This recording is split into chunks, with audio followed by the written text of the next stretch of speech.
Chris Hogan, no introduction needed. Look, for the first, I would say, 20 years of my life, I knew nothing about sports. Nowadays, however, I'm working on a show about Olympic athletes who went for the gold, obviously, but had to settle for the silver medal. Okay. That's not you, of course, you're the two-time Super Bowl champ, but out of all the people, you understand that the difference between the first place and the second place is tiny. Very. Still, there is a difference. So what do you think makes that ultimate distinction? I think overall, I think it's really what you put into it. I think that between the first and second place, that first and second place finisher or the winner and the loser, I think every single one of those people and those athletes, they have the drive. They have that drive and that need that they want to succeed and they want to better themselves. But I think that there is a difference, and just for me playing, I play team sports, but just for me individually, you see a lot of guys that are good players and you see guys that are really good players. And I think it's the amount of time that you put into it. For me as a football player, it's not just, playing on Sundays, it's Monday through Saturday. And it's the time that you spend in the weight room. It's the film study on your own self as a player and as a position, and it's the studying of your opponent so that you can, go out there and play as well as you can, and investing in your body and being as well prepared and healthy as possible going into these things. And so I think that there definitely is a distinction between, that first and second. And you think it still comes down to preparation, day-to-day preparation? I believe it. Okay. And again, I might be, a little bit one-sided on this because I play a team sport, and a lot of what goes into our success is preparation.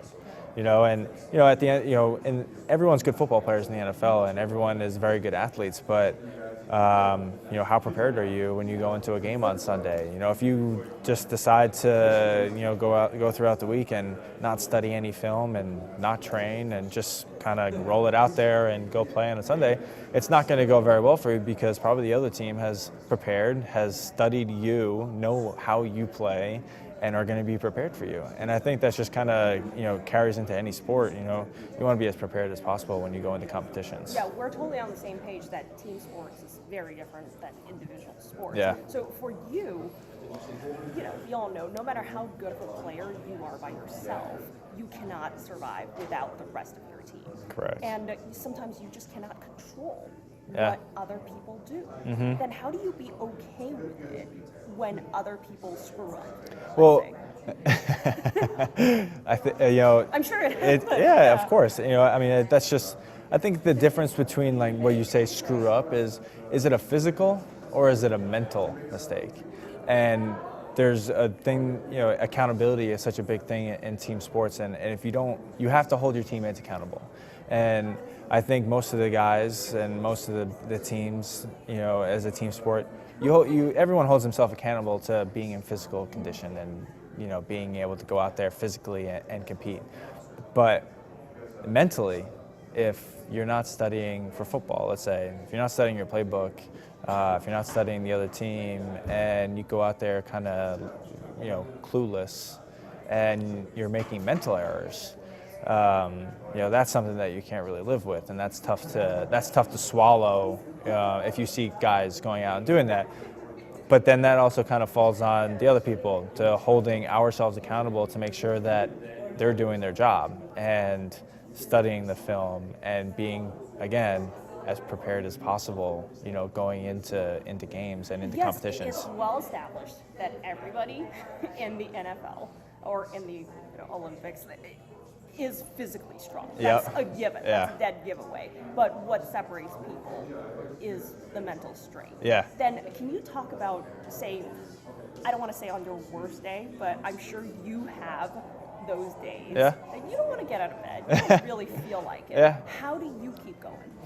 Yeah, everyone has those days, right? And this is my job, and this is what I do for a living. And I always have to remember that, if I have one of those days where I'm not feeling that great, really sore, maybe I'm hurt, or something like that, I also have to remember that there are, 50 other guys that are counting on me to show up and do my job. And not only that, but my family's counting on me to wake up in the morning and do my job. In sports and professional sports, nothing lasts forever, and in the NFL, unfortunately, nothing's guaranteed. So for me, is every single morning that I wake up, I want to do whatever I can to prepare myself and get myself ready, so that I can, take on the stresses of every single day. And a lot that goes into that is taking care of your body, and mentally, physically, and investing the time into doing that so that you can pull yourself out of bed when you have those bad days. When you first started playing as a child, the first and second year, obviously you didn't think about, hey, I'm going to do this professionally. Yeah. And I'm sure you had a lot of fun. You were good at it. Yeah. You were like, I love this. And then one day you turned pro.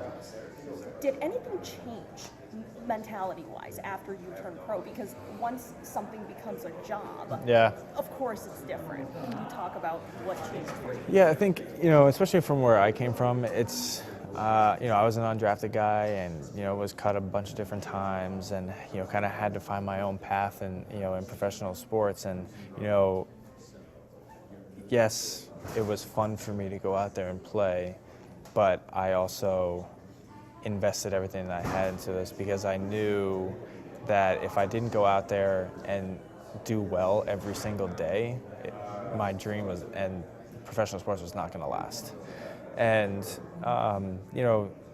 I've been schooled and been coached to have fun in sports, and, going out there on Sundays is, an opportunity and something that I should never take for granted, because there are thousands of other players that would hope for that opportunity to go out there on Sunday and play on a football field in front of, thousands of people.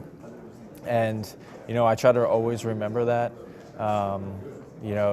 but again, it is a job, and, throughout the week, I'm going to invest everything that I have into that so that I can go out there and enjoy myself, because I know that I've put in the time.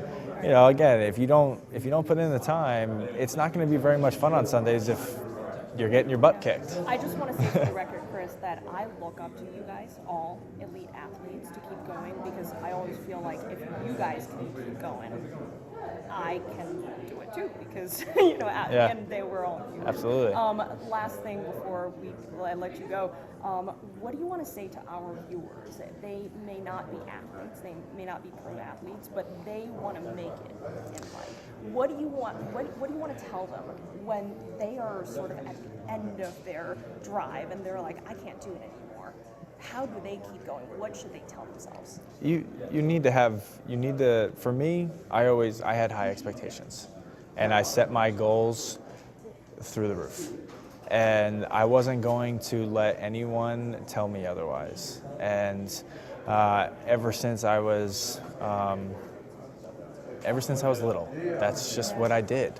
And I just had a drive, no matter what someone told me or what someone thought of my goal or my dream. I wouldn't let that get in the way of me doing that. And I would just put everything and anything I had to achieve those goals and to reach those, that ceiling and above, because that's just who I was as an athlete and as a competitor.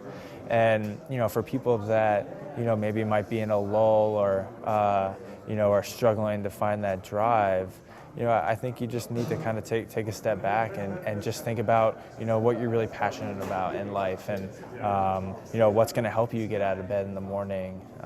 For me, it's the love of the game. I love to compete.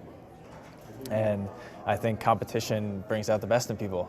And, if that's something that maybe people need to bring into their lives, is a little competition instead of, whatever it might be, that might help, and just, try to compete with that. And if you can't compete with anyone, compete with yourself.